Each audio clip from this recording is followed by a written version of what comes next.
God be the glory for the things that God has done and the things that God's still doing. It is indeed a sad day for us in the state of Tennessee with the loss of Representative Justin Jones from this body. It is a victory of this movement that still says it matters to end gun violence in the state of Tennessee. This movement. Okay, so you're now listening as the House debates on expelling Representative Justin Pearson after the motion to expel Representative Gloria Johnson failed. So now this is the third vote happening after the three lawmakers have been facing scrutiny a week after protesting for gun reform on the floor of the House chamber. Let's continue listening in here live on Live Now from Fox.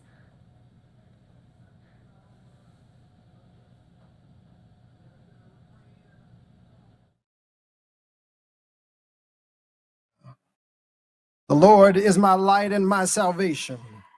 Whom shall I fear?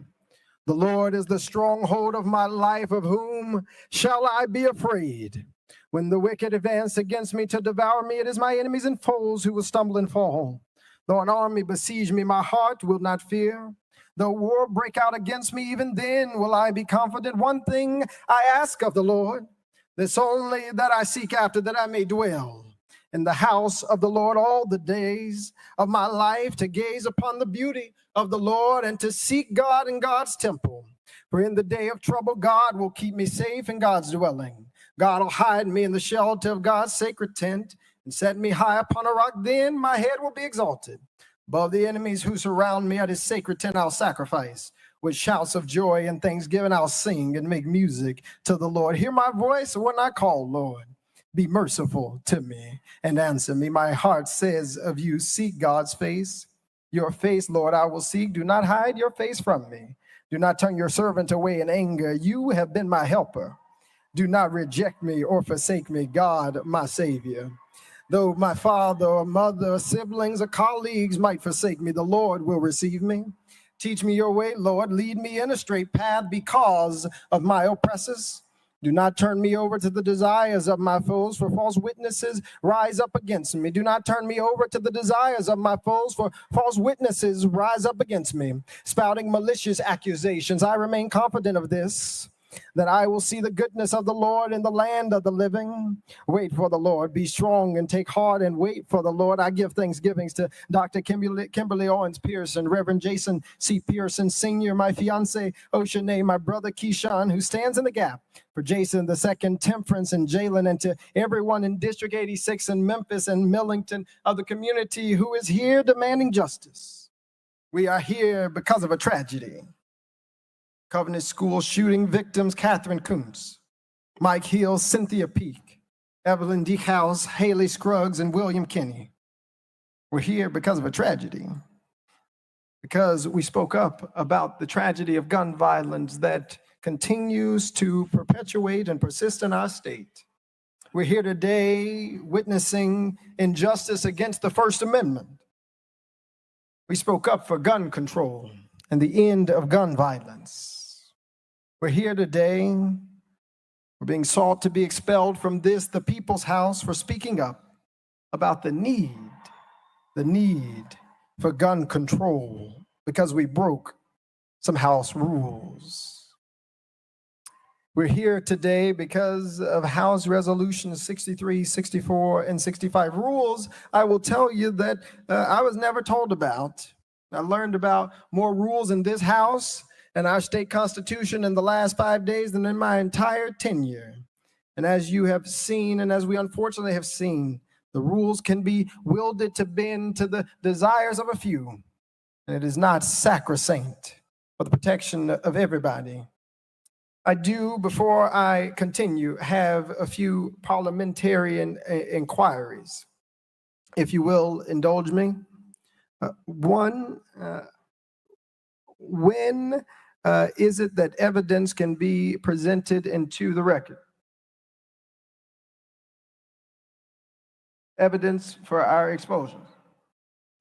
As a point of order, you can stop the time. I just got a few parliamentary inquiries before we keep going. This is part of your time because you're asking the clerk questions during your opening. Mr. Clerk.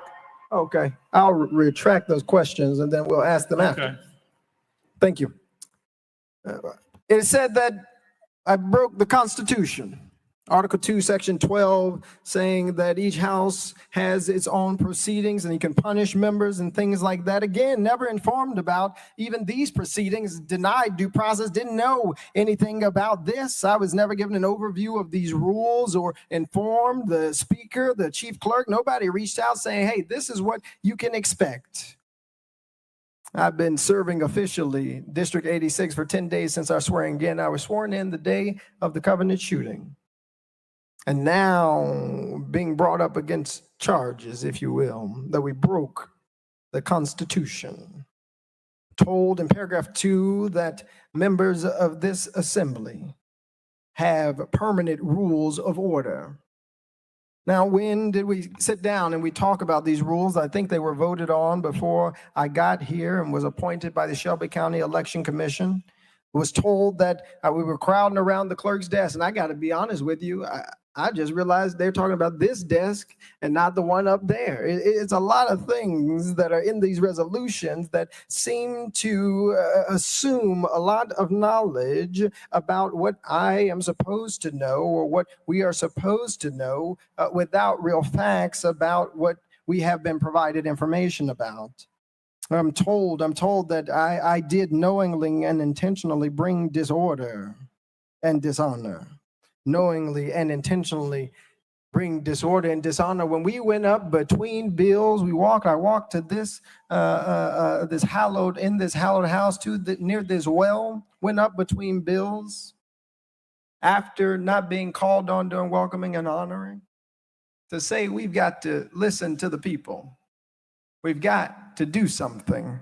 We've got to take action on gun violence. We've got to elevate this issue in order that we can create the necessary change that we need because we're exercising, and I exercised our First Amendment right. We're being told that that deserves an expulsion from the House because it broke a permanent House rule. And still, when we learn that a member of this body broke a permanent House rule in order for a video to be shown, there was no discussion even about what potential retributions might exist. If rules will be sacrosanct, if rules will be the end all and be all of this house, then that needs to apply equitably to everyone. But there is something that tells me it is not the rules being broken. It was what we were advocating for that folks have gotten very upset about.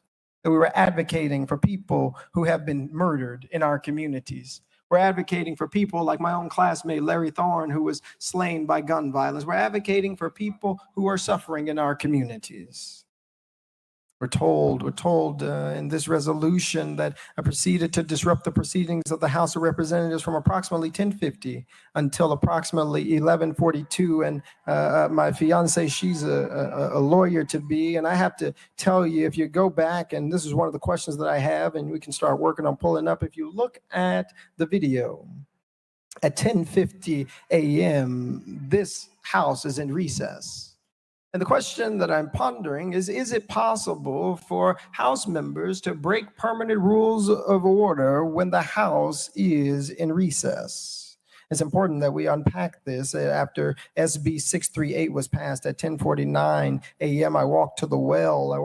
And Speaker Sexton immediately said, "You're out of order. I call for a 5-minute recess. Leadership, come up here."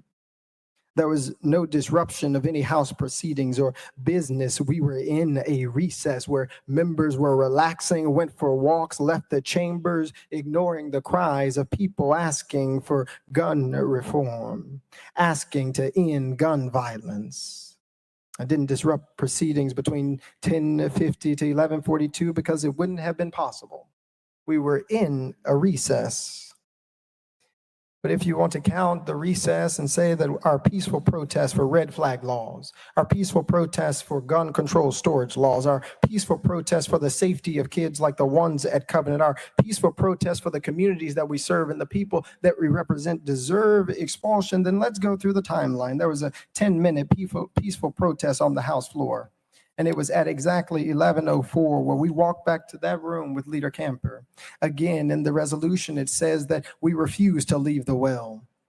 In fact, all of the quote unquote protest, except for maybe the first second or two, was called during a recess.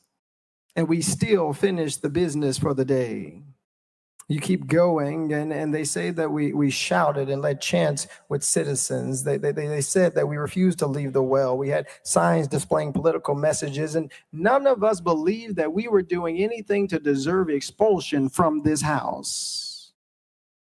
Speaking up on behalf of the last, the lost, the least, those who've been left out, those who've been ignored, those who've been silenced, but who refuse to be silent any longer, does not deserve expulsion from this house. The mic was cut off. We did use a mini bullhorn to listen and to project to the people in our community who were asking for change. The reality is, we were told this happened in the open presence of witnesses, but the gallery was cleared. The video and audio during this time, and you can see this with the chief clerk, and we can pull up that video. The video and audio during this peaceful exercise of our First Amendment was not even broadcast online. We're told that this was disorderly behavior and it justifies expulsion. Well, I've been looking, colleagues, at our permanent rules of order. And if you read Rule 19 of the permanent House rules that this body has voted on and have been mentioned several times today, there is a blatant contradiction in these resolutions that are asking for our expulsion and the permanent House rules for the 113th General Assembly. If you go to section 19, transgression of rules by member. Transgression of rules by member. And it reads this, and I'll read it into the record. Any member who, in speaking or otherwise, transgresses the rules of the House, the Speaker shall, or any other member may, call such transgressing member to order, in which case the member so called to order shall immediately sit down, unless permitted to explain. And the House shall, if appealed to, decide the case without debate. If there be no appeal, the decision of the chair shall prevail. If the decision be in favor of the member called to order, such member shall be permitted to proceed without leave of the House. If otherwise, such member shall not be permitted to proceed. And here's the important thing, and which is really important for we who are being told we deserve to be expelled because of a breaking of these rules. In case any member objects and continues, stays at the well, you might say, for more than 30 seconds or something, without leave of the House. And if the case require it, such member shall be liable to the censure of the House, not expulsion. Those are the permanent House rules we voted on, or I've been told. It is not the fact that we walked up to the well. It was what we came up here talking about. That's what's at issue here. We're told that we have hurt the integrity and dignity of the House that our people elected us into. We've received letters from Evan and Johanna and Evabel, Lucy, Heron, Nuseba, Lily, Makada, June, Jana. We've had folks like the Robinson family, the Fitzgeralds and others who come and reached out to us and said, thank you for standing up for right. Thank you for speaking up for such a time as this. And the reality is each of us have a responsibility to do so, to speak up for such a time as this. There is something I take issue with in paragraph 9 of our resolution. It says that it's deemed in the best interest of the people of the state of Tennessee and the body for Representative Pearson to relinquish his seat as a member of the House of Representatives. I want to be clear. We are not relinquishing our seat. With this vote, you are taking it. You are disenfranchising the people of District 86. You are disenfranchising tens of thousands of people in our state. We are not giving anything away. A few of my colleagues have talked about the Tennessee State Constitution in Article 2. But I invite each of you to go to Article 1, Section 2 of the Tennessee State Constitution. And it reads this way, that government being instituted for the common benefit. The doctrine of non-resistance against arbitrary power and oppression is absurd, slavish, and destructive of the good and happiness of mankind. That's what the forebearers of the state of Tennessee wrote. That's the Constitution you're talking about, where they said that to have non-resistance against arbitrary power, against house rules, not criminal acts, is oppression, is absurd, leads to the destruction of the good and happiness of mankind. We've heard from thousands of people asking that we do something about gun violence. We must answer them, whether it be in Memphis or Millington, whether it's conversations with folks like Mama Easter Knox or Sarah Gladney, or thousands of people in this chamber, outside this chamber, up top, who are saying, we've got to do something. We've got to do something.